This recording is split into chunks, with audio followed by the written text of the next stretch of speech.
American Catholic History is brought to you by the Star Quest Production Network and is made possible by our many generous patrons. If you'd like to support the podcast, please visit sqpn.com/give.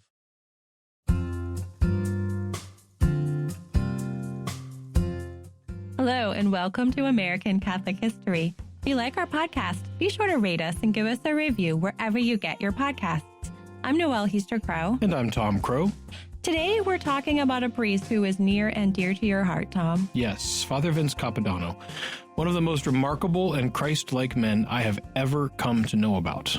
I was a Navy chaplain candidate while I was in seminary, and the example of Father Capodanno is a large part of why. And as we'll discuss, Father Vince was a Maryknoll priest, but what he is known for is his 2-year stint as a chaplain in the U.S. Marines in Vietnam and his self-sacrificial death on the battlefield. Yes, he is now a servant of God, and while a chaplain candidate, I was blessed actually to serve at the Mass in 2006 at the Basilica in D.C., where his cause for canonization was formally opened. I was already very familiar with him by this point, not least because while I was discerning, I'd read The Grunt Padre, the biography of Father Capodanno. Also because I had become friends with its author, Father Daniel Mode, a Navy chaplain and priest of the Diocese of Arlington. I had the privilege of accompanying Father Mode to Quantico Marine Base on a number of occasions when he would go to offer Mass for the Marines in Officer Candidate School at the crack of dawn. The Chaplain Corps is one of the most important and underserved callings in the Church, in my opinion. Men and women involved in literal life and death decisions, so many of them at such a critical part of their lives. They desperately need the centering power of the gospel, and that means they need chaplains to be Christ to them. And that's exactly what Father Vince was to so many. So let's talk about Father Vince and where he came from. So Vincent Capodanno was born in February 1929 in Staten Island, New York City, the youngest of 10 children of Italian immigrant parents. The Capodannos were a hardworking, devout Catholic family who stuck together and weathered the storm of the Great Depression. Vince's father, unfortunately, died on Vince's 10th birthday in 1939. During World War II, 3 of Vince's older brothers served in the military, providing Vince with a firm sense of service and patriotism. During this time, he was also attending Mass daily before going to school. This was a practice he would maintain even after high school. He enrolled at Fordham University and took a job as a clerk on Wall Street, but he knew that he had another calling. Yes, for many years he had read stories in the magazine called The Field Afar, which was the magazine of the Catholic Foreign Mission Society, more commonly known as the Maryknolls. The stories would be all about the work of the missionaries in far-off lands, bringing the light of Christ to the unevangelized. His heart was yearning for that work. So in 1949, he applied for admittance to the Maryknolls and was accepted. 9 years later, after years of grueling education and formation in philosophy, theology, practical skills, and even survival skills, the Maryknolls send their priests out into the unknown, he was ordained in 1958. His first assignment was to Taiwan, and he arrived on that island in 1959. Now, he didn't speak Chinese, let alone the difficult local dialect, but he struggled through learning the language as best he could so that he could train catechists. He also helped in many corporal works of mercy which didn't require language proficiency, and he learned how to be a very good listener. That skill would come in handy later on. Indeed it would. In early 1965, he was given a break, and he returned to the U.S. for a short time before he was reassigned to Hong Kong. This abrupt change didn't sit well with him, however. He was not happy with his new assignment, and in June of 1965, he requested a change to an entirely new missionary zone. His request was denied a few times before, in early July, he sent the following in a cablegram to Bishop John Comer, the Superior General of the Maryknollers. Quote, "As fulfillment of personal desire and help fill dire need, respectfully request permission to join Navy chaplains, hopefully waiting permission and your good wishes." Unquote. At about the same time, he wrote to the Navy Chaplain Corps asking 4 questions. 1. I would like to join the Navy with the intention of serving as a chaplain to the Marine Corps. Is this possible? 2. May I volunteer specifically for immediate duty in Vietnam? 3. Where and how long is chaplain training school? And 4. What is the minimum term of enlistment? There was some back and forth, but eventually he was given permission by Bishop Comer, and he was accepted into the chaplain training program. The U.S. involvement in the war in Vietnam had escalated considerably in 1965. By the end of that year, there were 38,000 Marines in South Vietnam, and all U.S. forces lost nearly 2,000 killed in action that year. There was a dire need for chaplains to bring Christ into that dark place. Now, the reasons why he sought to be a Navy chaplain with the Marines aren't perfectly clear, but there are some things we can put together. Yes, for one, he had really taken to a little spiritual work called Radiating Christ, which was given to Father Vince and all the newly ordained Maryknoll priests his year. It was written by Father Raoul Plou, S.J., who was a chaplain in World War I. It is a lovely little book that I meditated on for a period after I read the Grunt Padre. The point of it is exactly what the title suggests. The disciple of Christ is one who, far beyond just teaching Christ with his words, absolutely radiates Christ to all around him with his actions. Of this book, Father Vince had said, quote, "This book will be a great help to me in directing God's light to the shadows throughout the world," unquote. Those words were prophetic. Another point of contact was his older brother's experience in World War II, especially James, who had been a Marine. This meant that Father Vince had learned of the esprit de corps that the Marines embody more than he had of any of the other branches of service. And thirdly, one of the founders of the Maryknoll Society had said that the missionary is, quote, "one who goes where he is needed but not necessarily wanted, and stays until he is wanted but not necessarily needed." Since it was the Marines more than any other group who were bearing the brunt of the fighting in Vietnam, and since they did not have many chaplains, Father Vince truly wanted to go where he was needed. His own words bore this out. Once he was in Vietnam in 1966, a reporter asked him why he became a Navy chaplain, and he replied, quote, "I joined the Chaplain Corps when the Vietnam War broke out because I think I'm needed here, as are many more chaplains. I'm glad to help in the way that I can," unquote.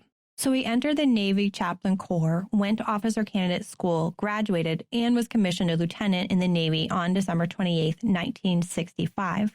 After some additional training to prepare him to serve specifically with the Marines, he was sent to Vietnam to join the 1st Battalion, 7th Marines, 1st Marine Division, and he dove into work. He didn't just offer Mass, hear confessions, put on some programs, and all the things one might expect the chaplain to do from the comfort and safety of base with an occasional foray downrange. Father Vince was found to be living among and living like the lowest of the Marines, those called grunts, the 18 to 20-year-old newest recruits who were the lowest in the hierarchy and who generally bore the brunt of the fighting and hardships. He ate with them, slept among them, helped them with their work at base, listened to their fears, counseled them, heard their confessions, and always had St. Christopher medals handy to pass out. He was so identified with the grunts that he became known as the Grunt Padre. His division chaplain commander, Chaplain David Casaza, once asked Father Vince what he did with the grunts all the time, and Father Vince said, quote, "I am just there with them. I walk with them and sit with them. I eat with them and sleep in the holes with them, and I talk with them. But only when they are ready to talk. It takes time, but I never rush them." There it is, just radiating Christ. But he didn't just radiate Christ back at base. No, much to his commander's chagrin, he would steal away to join the Marines on missions just in case one might need him at that last hour. One Marine, Captain Tony Grimm, who was in the chain of command that had to keep Father Vince safe, later recalled that he asked Father Vince why he kept doing that. And Father Vince replied simply, "I need to be where they need me." And whenever Marines were wounded or killed, he would write letters to their parents. After his own death, many of those families who had treasured Father Vince's personal notes to them wrote to his family with notes of gratitude and condolence, expressing what a profound impact Father Vince had had on them in their times of trouble. It wasn't just his own units that knew him either. He was known and respected and loved by all Marines throughout Vietnam, even among those with whom he had never served. There are many, many other stories of things Father Vince did, some formal programs of Christian education, certainly many are sacraments or building chapels, some are interventions to help with this or that worldly need, like the story of when he helped secure some custom-made boots for a particularly tall Marine whose feet were too big for even the largest standard-issue Marine boots. But most of the stories are those one-on-one moments, the Marines who just needed him there to radiate Christ to them. To read more about those moments, everyone should go to our web store at sqpn.com/history and buy Father Mode's book, The Grunt Padre. But for reasons of time, we need to get into the events surrounding Father Vince's sacrificial death. Yes, so it was September 4th, 1967. Father Vince had completed his first tour of duty. He took a short furlough back in the States and was back in Vietnam for a voluntary 6-month extension. At this point, he was assigned to H&S Company, 3rd Battalion, 5th Marines.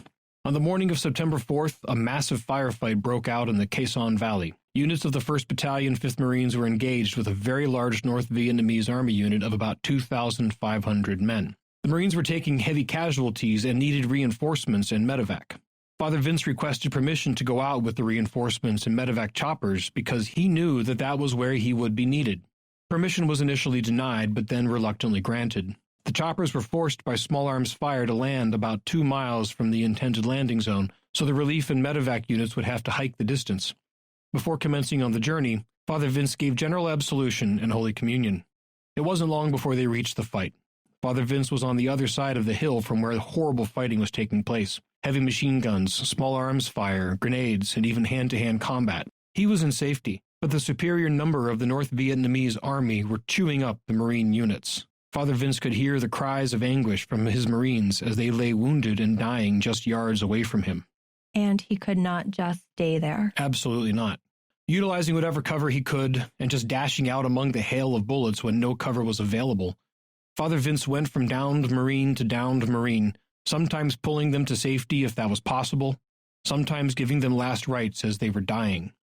Marines would duck into a crater for cover and then see the chaplain leap over them on his way to another wounded Marine.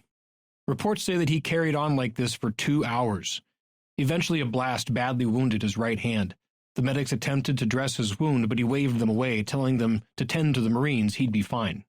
Marines who witnessed his action that day and survived to tell the tale report that as he went from Marine to Marine, he would tell them, "Jesus said have faith," or "Jesus is the truth and the life," or "Stay cool, don't panic." One witnessed Father Vince pray the Our Father with the dying Marine, staying with him for about 5 minutes until he died. Eventually, another blast near Father Vince badly shredded his right arm and nearly severed his hand, taking a couple of fingers, but he still refused anything more than the basic necessary medical assistance. He had to use his left hand to move his right hand to do anointings.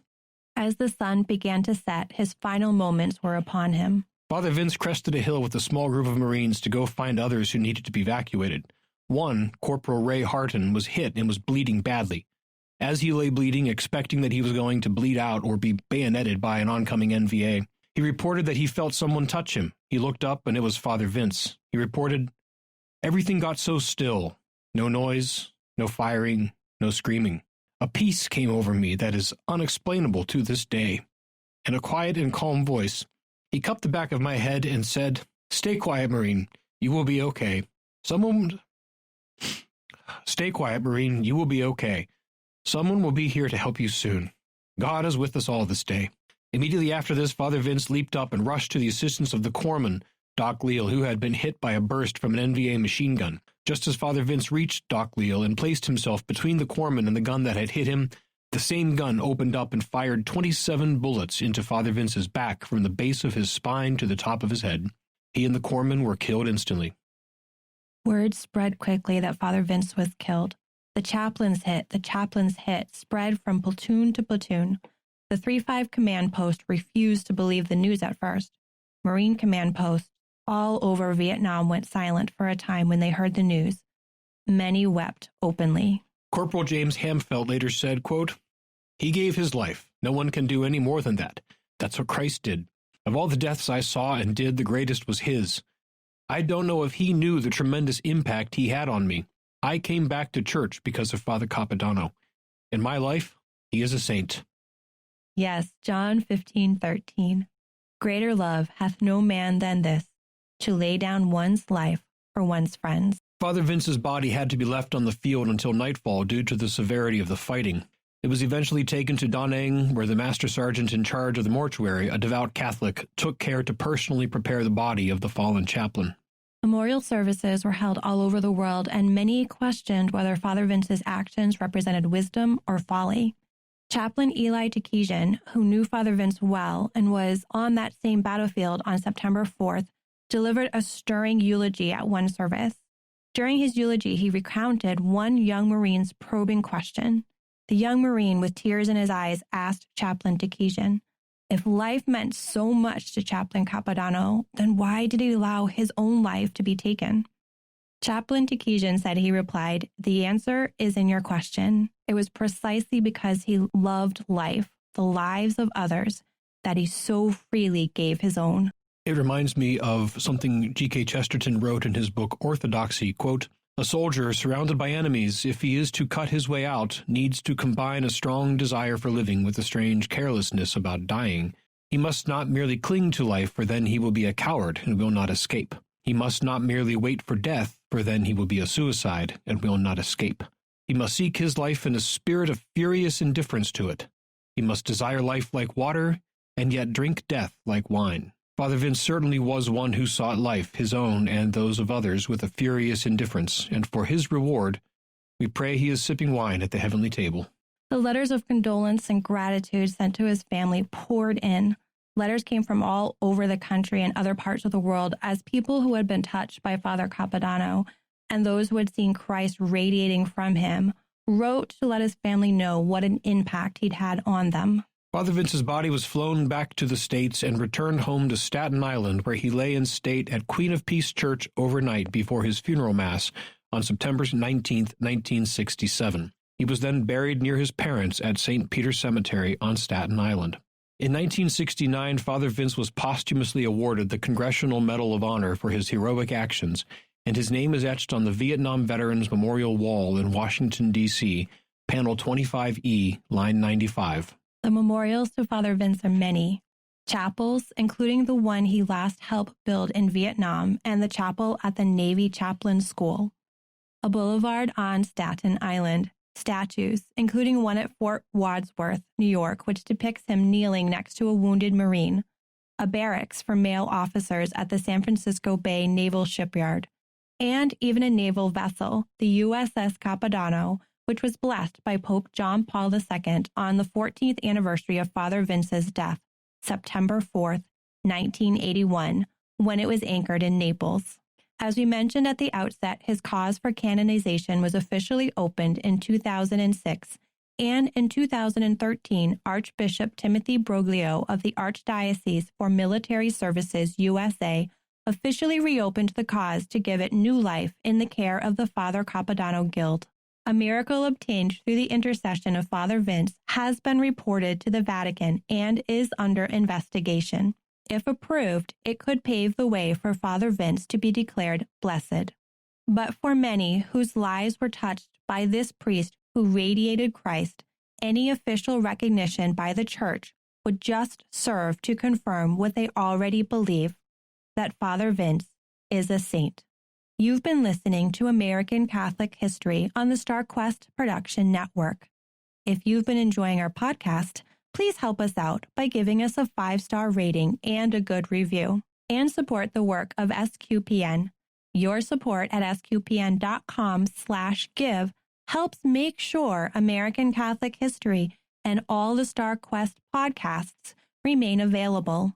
To learn more about Father Vincent Capodanno, to find previous episodes, and to send feedback, please visit sqpn.com/history.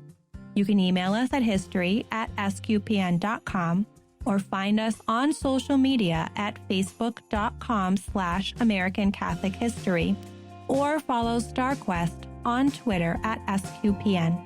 I'm Noëlle Crowe. And I'm Tom Crowe. Thank you once again for joining us on American Catholic History on StarQuest.